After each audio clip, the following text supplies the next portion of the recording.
Hello আসসালামু আলাইকুম everyone, welcome to cooking with Amina. আজকে আমি বানাইমু এগ ফ্রাইড রাইস।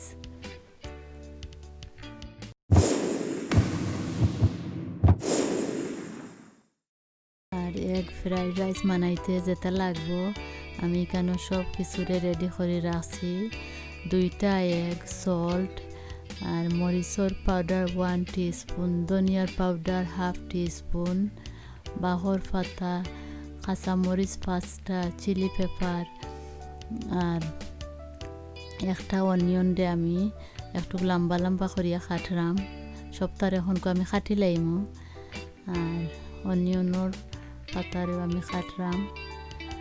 আর ফ্রাইড রাইস বানাইতে বেশি টাইমও লাগে না, আমার বানাইতে 8 মিনিট লাগছে। সামটাইম আছে ভাল লাগে না রান্না। আর গরু যদি এক থাকে তো আর কোনো সমস্যাও নাই, বাচ্চাইন তোরেও দেওয়া যায়, নিজেও খাইলেই লাই।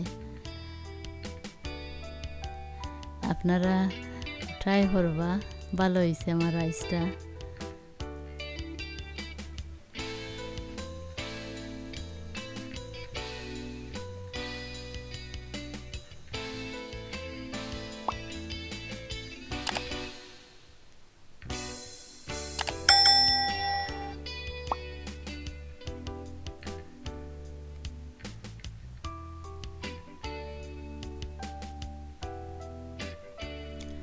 আর এখানেও আমি পানোর মাঝে ঘি দিলাইছি।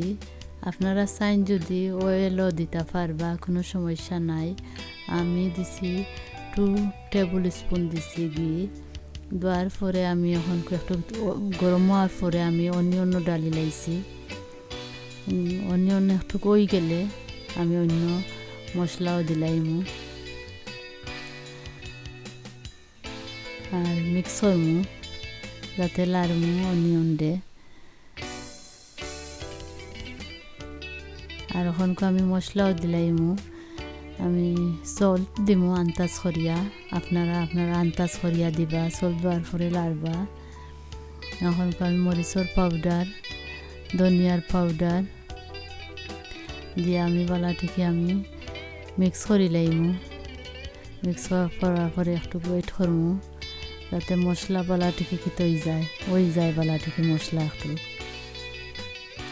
হওয়ার পরে আমি ওখানকে এগও ডালি লাইমু।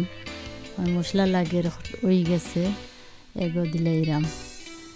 এগ দিয়া আমি সবটা আমি মিক্স করি লাইমু এগে আর সব মশলায় যাতে মিক্স হয়ে যায়। মিক্স হওয়ার পরে আমি ওখানকে দিলাইরাম চিলি পেপারও দিলাইছি, পেঁয়াজের পাতাও দিয়া আমি সবটা মিক্স করলাম। আরবার মিক্স করে লইলাম। আমিও ঘি দিছি, ওটা আপনারা শো করলাম পয়লা, আসলে দেখাইছিলাম বলে গেছিলাম বিয়ে করা। আর আমি আর একটু সামান্য ঘি দিছি। এখন দিয়া বালাটিকে আমি আরবার মিক্স করলাম। মিক্স করার পরে আমি ভাতও দিলাইরাম। সবটা আমার মিক্স হয়ে গেছে।